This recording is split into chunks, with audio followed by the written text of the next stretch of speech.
Hello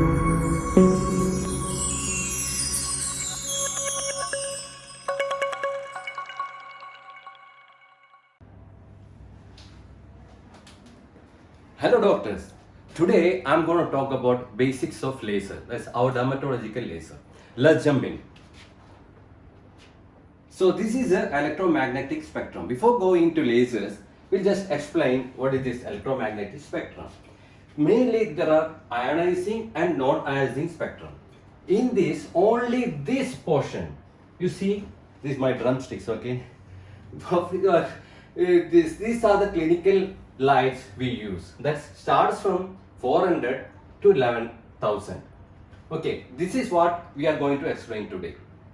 Okay, this above that is like microwave, TV, FM radio and AM radio. And below this is the bad lights, ultraviolet rays, X-ray and cosmic rays. These are the rays which causes cancer of the skin, and it will damage your skin and the body.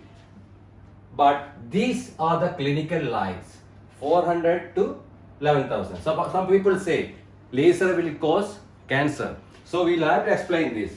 These are the rays which causes cancer, not these. This is for the treatment of our skin condition. Alright. So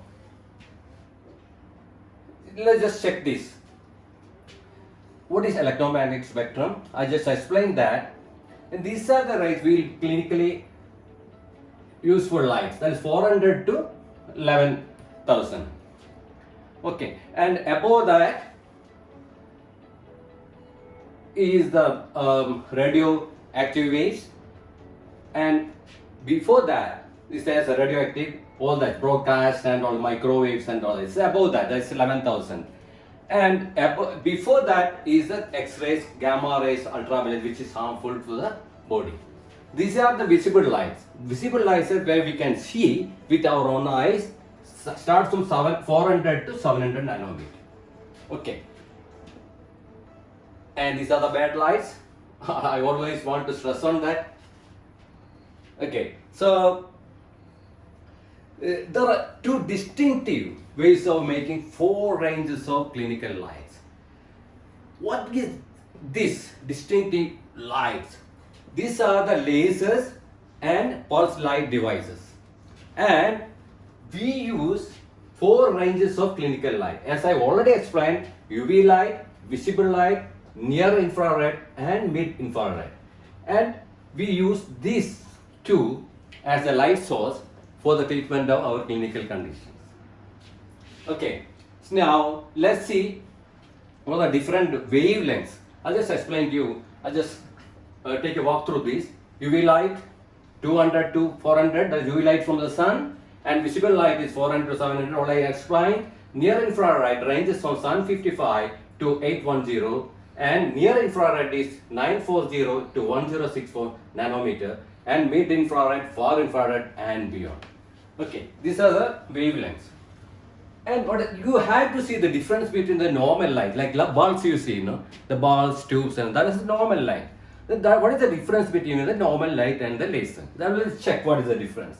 You see, laser has got different three distinctive properties. The first one is these are coherent. Second one is monochromatic and collimated. So what is coherent? Coherent means this wavelength will travel in the same space with time. That is coherent. And what is monochromatic? Monochromatic means mono means single. Chroma means color. So monochromatic, that should be same wavelength and same color. And third property is collimated. It travels in parallel way. So these are the properties of a laser. Don't forget that. And what about flashlight? It is non-coherent. It goes heavier from here to here. When switch on the bulb, you can see the light going like this. I'll show you that picture. And polychromatic, multicolored, and it's not collimated. It's not moving in a parallel way.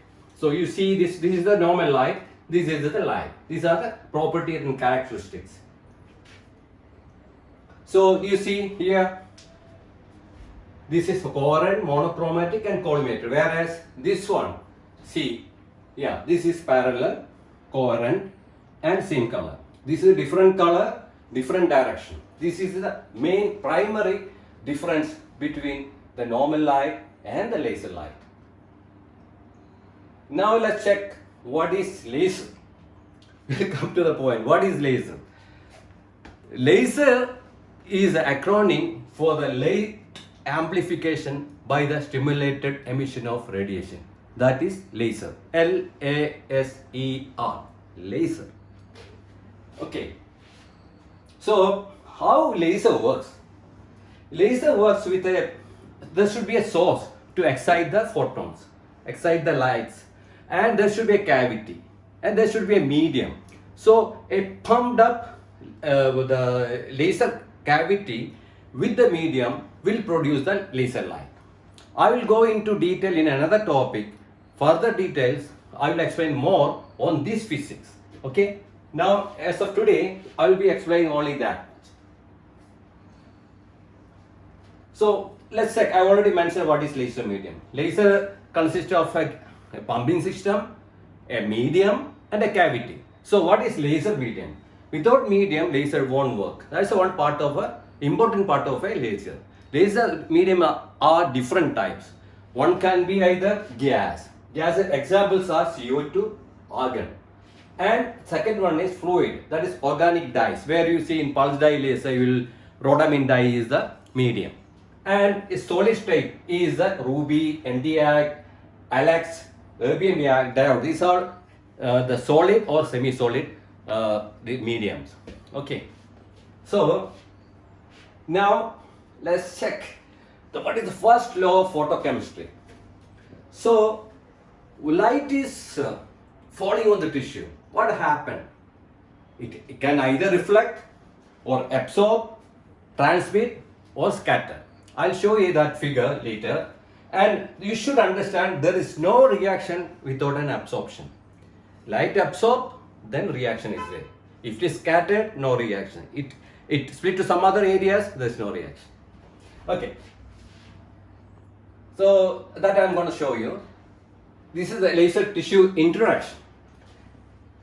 It involves certain physical principles. As I said, there should be absorption to have any reaction. And it will be reflected, it will be scattered, and it is transmitted. If it is reflected, it is scattered or transmitted, there won't be any reaction. Okay. So, each wavelength has unique absorption properties. Laser is absorbed by a certain chromophore, that is a target area. So chromophore will differ from different lasers. So just for an example, what is a chromophore for? Laser for hair removal. Chromophore for laser hair removal, we use it as LHR, is the pigment, that is melanin pigment present in the hair follicle. Okay, hair follicle and the bulge.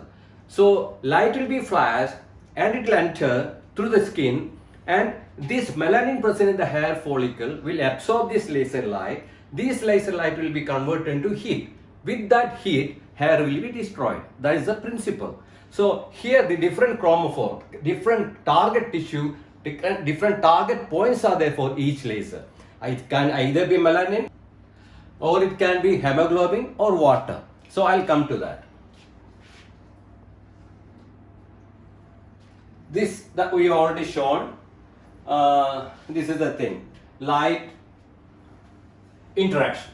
So light interaction with the skin, light is falling onto the skin. You can see some of them will be reflected, some of them will be scattered. This is the target area, this is where it is absorbed, and without absorption there is no reaction. So 30 to 40% of lights are reflected, 30 to 40% lights are scattered, only 30 to 40% light is absorbed in the chromophore. That is chromophore, that is treated area. Alright? Okay. So what is selective photothermolysis? Selective thermolysis means when the laser is passed through the skin, there are certain things required for a selective photothermalism, and it will be selectively absorbed by the chromophore. For that, there should have a proper wavelength, and there also should have a proper spot size. There also should have a power or fluence. So all these together will make that area as a selective photothermolysis. That is the theory of photothermolysis. You got it? Then what are the components of a laser and the photothermolysis? Let's check wavelength. As I said, specific target, that is a chromophore. The chromophore can be either blood, pigment or water. And also we have to see power or fluence. Power is the energy delivered from the machine, and fluence is the energy delivered to a particular area of the skin. So that is the difference between power and the fluence. And the spot size is where the small aperture will be there for almost all the laser. The spot size also matters.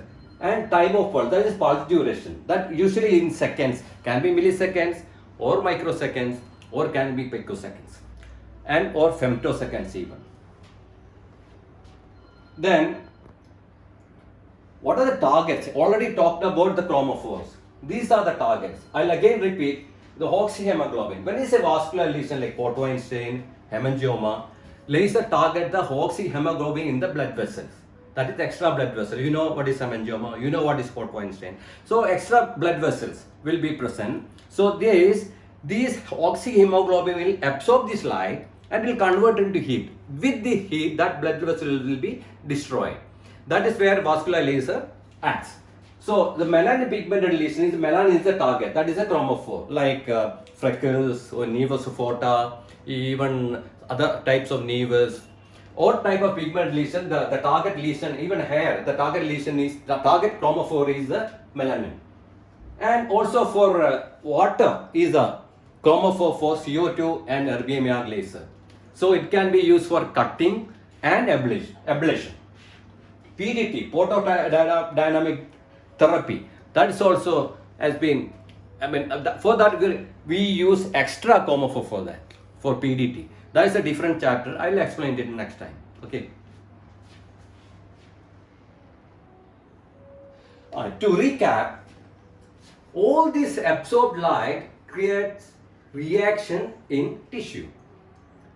This absorption could be controlled by width, wavelength, fluence, and pulse duration. Each target tissue requires application of all these four parameters. Okay, wavelength, power, and the pulse speeds and absorption. Okay, so by properly controlling the four properties, these properties, we can change without damaging the surrounding tissue. Okay, so if we don't have these parameters right, what will happen is there won't be any selective photothermolysis. We'll be damaging the surrounding tissue. Well, that's all for tonight, and I hope you enjoyed it. If you have any doubts, please write to us. We are always here to teach you. Our motto is see one, do one, teach one.